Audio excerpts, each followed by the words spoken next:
Pulmonary embolism, or PE, is a life-threatening cardiovascular emergency caused by an obstruction in the pulmonary arterial system. This obstruction is most commonly a blood clot, or thrombus, originating from the deep veins of the lower limbs. PE is a leading cause of sudden, unexplained death and is frequently missed due to its nonspecific presentation.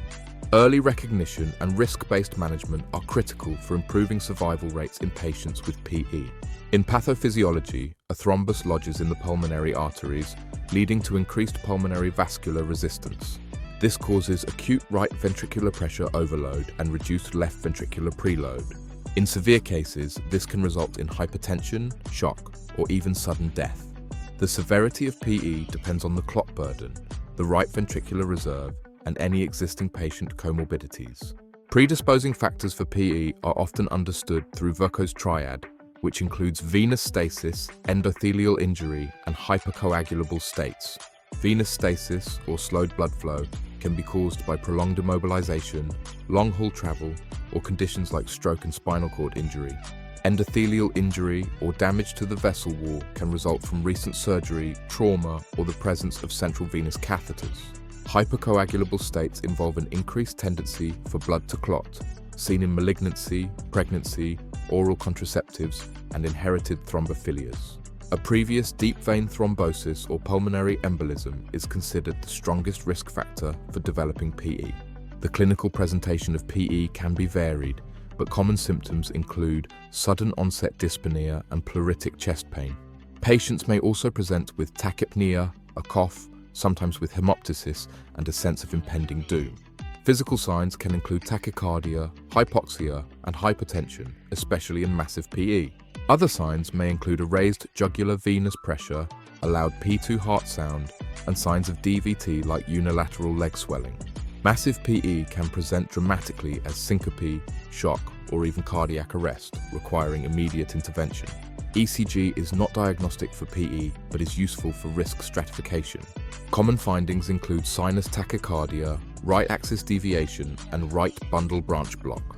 The classic but uncommon S1Q3T3 pattern involves an S wave in lead I and a Q wave with an inverted T wave in lead 3.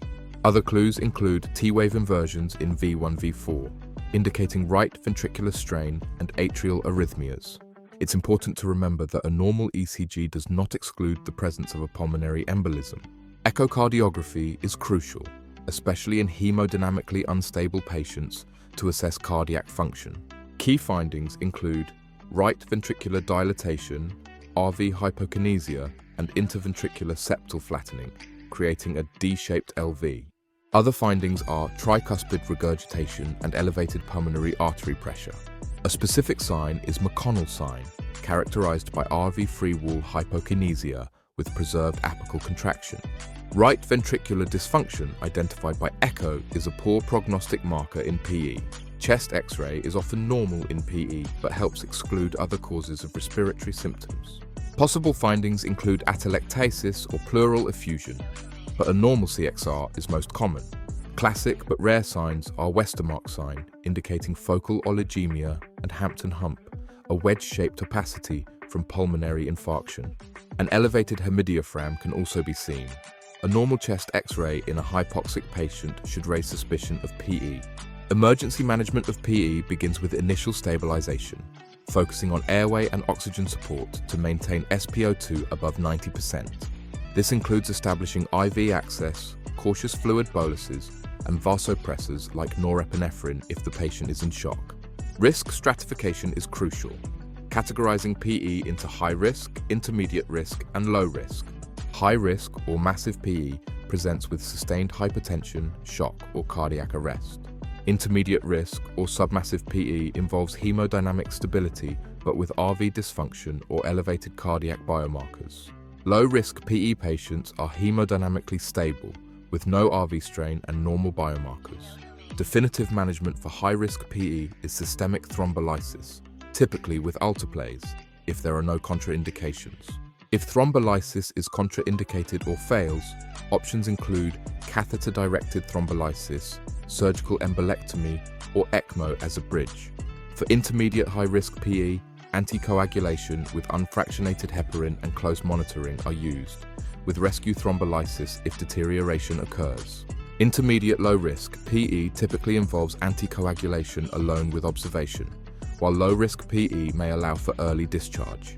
Anticoagulation is the cornerstone of therapy for all PE patients, using unfractionated heparin for unstable patients. Stable patients receive LMWH or DOACs, with treatment continuing for at least 3 months or longer if risk factors persist. In summary, PE is common, deadly, and often missed, requiring a high index of suspicion. Always consider PE in cases of unexplained dyspnea, hypoxia, or syncope. While ECG and X-ray are supportive, they are not diagnostic. Echocardiography is key for identifying high-risk patients. Risk-based treatment strategies are vital for saving lives, and anticoagulation remains the fundamental therapy.